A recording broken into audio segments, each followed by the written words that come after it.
Ada satu orang di antara kita, mungkin tahajudnya 10 rakaat setiap malam, duhanya 12 rakaat setiap pagi, baca Qur'annya one day one juz, satu hari satu juz, malamnya one night one juz, satu malam satu juz. Satu keluarga di antara kita ini puasanya luar biasa Senin Kamis. Satu keluarga berpuasa Senin Kamis. Tak cukup puasa Senin Kamis, dia puasa Nabi Daud. Sehari puasa, sehari tidak, sehari puasa, sehari tidak. Tak cukup dia puasa Nabi Daud, dia puasa-puasa sunnah lainnya. Istrinya nutup aurat dengan sempurna, pakai nikob, pakai cadar, pakai purda, pakai manset, pakai kos kaki. Suaminya 5 waktu ke masjid tak tertinggal takbiratul ula. Anak-anaknya di pondok pesantren hafiz dan hafizah. Tiap pagi berinfak, tak pernah menggunjing orang. Quran terjaga, aurat terjaga, tahajud terjaga, 5 waktu terjaga, duha terjaga, Quran terjaga, puasa terjaga, sempurna satu keluarga ini, amalnya. Tapi sudah 8 tahun dia tak tengok ayah ibunya. Sudah bertahun-tahun dia tak nyapa kedua orang tuanya. Sudah bertahun-tahun dia tak berhubungan baik dengan ayah ibunya. Sudah berminggu-minggu dia berkelahi dengan ayah ibunya. Sudah berhari-hari dia bermusuhan dengan kedua orang tuanya. Maka anak seperti ini, seluruh amal yang mereka kerjakan tertolak di sisi Allah Subhanahu wa taala, tidak akan diterima Allah. Sebaliknya, kalau ada di antara kita hari ini yang pandai melayani ayah ibunya, tidak ada uang ayah ibu dia kasih uang, tak ada rumah ayah ibu dia buatkan rumah, sakit ayah ibu dia bawa ke rumah sakit, dirawat ayah ibunya dia jaga, kotoran ayah ibunya dia bersihkan pakai tangannya sendiri. Ada di antara kita hari ini yang membersihkan kotoran ayah ibunya lebih dia nikmati daripada makanan yang ia sukai.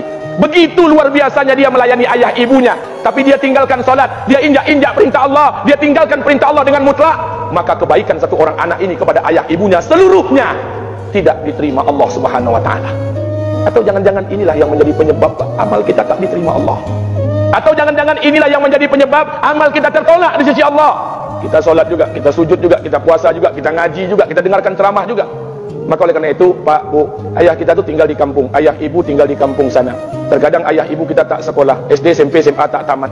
Dia sekolahkan kita SD, SMP, SMA, S1, S2, S3 dengan harapan hidup kita lebih baik daripada keadaan dia sekarang. Tapi apa yang membuat kita jarang untuk menjenguk mereka? Saya ingin sampaikan buat kita bersama, ayah ibu kita tak tahu kita ni eselon 1, eselon 2, Pak. Ayah ibu kita tak tahu pangkat PNS kita 3A, 3B, 3C, 3D, 4A, 4B, 4C, 4D. Ayah ibu kita tak tahu kita ni public figure. Ayah ibu kita tak tahu dan tak mau tahu. Yang dia tahu kita ni anaknya. Ayah ibu kita tak tahu kita punya sawit berapa. Ayah ibu kita tak butuh mobil kita, dia tak butuh rumah kita, tapi yang dia butuhkan kita. Apa yang membuat kita jarang untuk menjenguk mereka?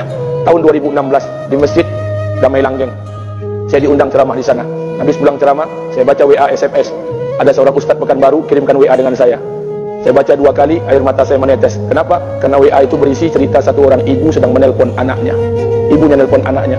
Assalamualaikum nak. Waalaikumsalam, kata anaknya. Kata ibunya, nak, sudah 1 bulan kau tak tengok ibu. Apa yang membuat engkau berhalangan nak? Apakah kau sibuk dengan pekerjaanmu? Minggu yang kedua ibunya telpon lagi. Assalamualaikum nak. Kata anaknya, waalaikumsalam. Kata ibunya, nak, ibu dapat kabar apa engkau baru beli mobil baru. Apa betul nak? Kata anaknya, betul bu. Kata ibunya, alhamdulillah nak, ibu bangga kau pandai menyenangkan hati anak istrimu. Minggu yang ketiga ibunya telpon lagi. Assalamualaikum nak. Kata anaknya, waalaikumsalam. Kata ibunya, nak, ibu dapat kabar bahwa engkau baru beli rumah baru. Apa betul nak? Kata anaknya, betul bu. Kata ibunya, alhamdulillah nak, ibu senang kau bertanggung jawab dengan anak istrimu. Minggu yang keempat ibunya telpon lagi. Assalamualaikum nak. Waalaikumsalam. Kata ibunya, nak, tadi ibu pergi ke pasar, ibu jumpa temanmu di pasar. Kata temanmu di pasar, temanmu banyak bercerita tentang kamu. Kata temanmu tadi, kamu baru beli anak anjing seharga 40 juta dari negeri Belanda. Apa betul nak? Kata anaknya, betul. Kata ibunya, nak, dengarkan pesan ibu untuk terakhir kalinya. Apa pesan ibunya? Wahai anakku, engkau pelihara 1 ekor anjing, kau siapkan harga anjing 40 juta, kau siapkan rumah untuk anjingmu depan rumahmu, kau jaga anjingmu pagi, siang dan sore, kau mandikan anjingmu pagi, siang dan sore, kau kasih makan anjingmu pagi, siang dan sore. Demi Allah nak, dengarkan pesan ibu untuk terakhir kalinya. Apa kata ibunya? Demi Allah nak, demi Allah, kalau seandainya Allah menciptakan ibu, kalau seandainya Allah menciptakan ibu untuk yang kedua kali di muka bumi ini nak, demi Allah, ibu tak ingin terlahir sebagai manusia. Ibu ingin lahir sebagai seekor anjing, biar berada depan rumahmu dan melihat wajahmu setiap hari. Ibu kita tak butuh harta kita, Pak. Dia tak butuh uang kita, dia butuh kita. Apa yang membuat kita jarang untuk menjenguk mereka? Pantas hidup kita tidak berkah, pantas rumah tangga kita tidak sakinah, karena hubungan dengan ayah ibu kita rusak selama ini. Masih ada kesempatan, masih yang jauh telepon, yang dekat kunjungi mereka. Demi Allah, kita butuh keberkahan doa mereka. Yang sudah meninggal ziarahi kuburnya dan doakan mereka.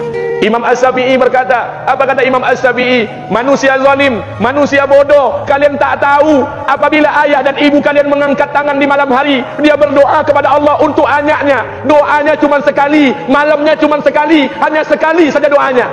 Apa kata Imam Syafi'i? Sekali doa ayah dan ibu kalian sudah cukup bagi Allah untuk menjadikan kalian anaknya berkah dunia akhirat. Hari ini berapa banyak doa ayah dan ibu kita, tapi tidak ada keberkahan buat anak mereka. Kenapa? Hati mereka tersakiti. Maka pulang Pak, cari mak bapak kita. Kita punya rumah hari ini, Bu, kita punya rumah, punya harta, punya uang, punya pekerjaan, punya kekayaan, punya sawit. Kita jadi orang hari ini jadi pegawai, bukan kena sarjana kita, Pak. Kita jadi orang hari ini bukan kena otak kita. Kita jadi orang hari ini bukan kena kepintaran kita. Kita jadi orang hari ini jangan-jangan kena keberkahan doa ayah dan ibu kita yang tak pandai tulis baca di kampung sana. Cari mak bapak kita, Pak. Demi Allah, kita butuh keberkahan doa mereka. Apa guna di kehidupan dunia sementara Allah tidak ridho dengan kehidupan kita? Pantas amal kita tertolak di sisi Allah.